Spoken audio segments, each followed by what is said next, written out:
You felt it last night, didn't you?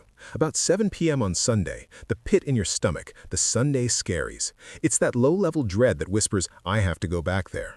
Back to the fluorescent lights, back to the boss who doesn't respect you, back to the client who screams at you, back to the crushing monotony of being a cog in a machine that doesn't care if you live or die.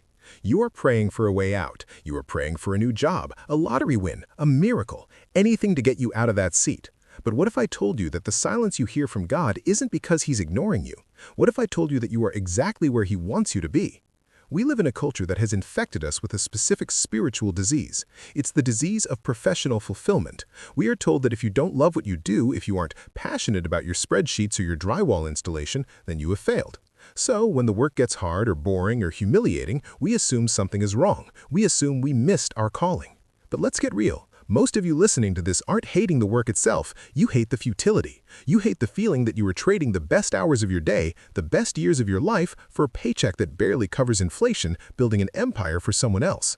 It feels meaningless. And for a Catholic, meaningless is dangerous, because when we can't find meaning, we drift into acedia, spiritual sloth. We check out. We do the bare minimum. We become quiet quitters. And here is the hard truth that Steel and Spire is built on. A lazy Catholic is a contradiction in terms. If you are slacking off because you hate your job, you aren't sticking it to the man. You are failing your God. Why? Because you have misunderstood the theology of placement. Let's look at the data. Jesus Christ, the Logos, the Word made flesh, the Savior of the universe. He spends 33 years on earth. How many of those years were spent in active ministry? Preaching, healing, walking on water? 3, maybe 3.5. That means for 30 years, 90% of his life, God Almighty was doing what? He was working. Manual labor, obscure, repetitive, difficult, sweaty work in a town so irrelevant that people asked, can anything good come out of Nazareth? Think about the humility of that. The hands that formed the galaxies were getting splinters. The mind that designed the laws of physics was calculating the angle of a roof beam for a neighbor who probably complained about the price. If work was beneath your dignity, Jesus wouldn't have done it. If being unnoticed was a waste of time, Jesus would have started preaching at age 12. But he didn't. He stayed. He submitted. He worked. Why? To sanctify your work. By touching the tools of the trade, Christ made the workbench an altar. He flipped the script. Work is no longer just a punishment for Adam's sin. It is now the raw material for your holiness. There is a concept in theology called placement. It means that God is the grand chess master. He positions his pieces exactly where they need to be to win the war, not where the piece wants to be. Look at the Israelites in exile in Babylon. They were in a pagan land, working for pagan masters, hating every second of it. They wanted to go home. And what does God tell them through the prophet Jeremiah? Seek the welfare of the city where I have sent you into exile, and pray to the Lord on its behalf, for in its welfare you will find your welfare.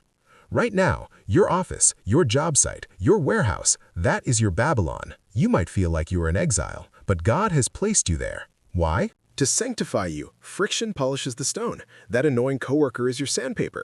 That difficult boss is the chisel God is using to carve humility and patience into your soul. To sanctify the place. If you leave, who brings the light of Christ into that dark break room? Who brings integrity to that corrupt department? You are the spy behind enemy lines. You are the salt. If you leave before God gives the order, the meat rots. Saint Josemaría Escrivá said, sanctity is not for a privileged few, it is for all the Lord's people. There, in the middle of the street, in the office, in the factory, we can be holy. Your job isn't an obstacle to your prayer life, your job is your prayer life. Okay, so theology is great, but you still have to wake up tomorrow at 6 a.m. How do we apply this? How do the diligent survive the grind? I have 3 challenges for you. Number 1, kill the complaint. When you complain about your job, you are telling God He made a mistake placing you there. Stop it. It's weak. It drains your energy.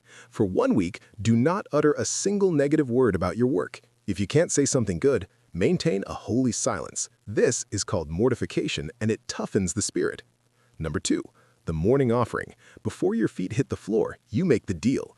Lord, I offer you every email, every brick I lay, every meeting, and every frustration. Use it to save souls. Suddenly, you aren't just filing paperwork, you are financing the salvation of the world.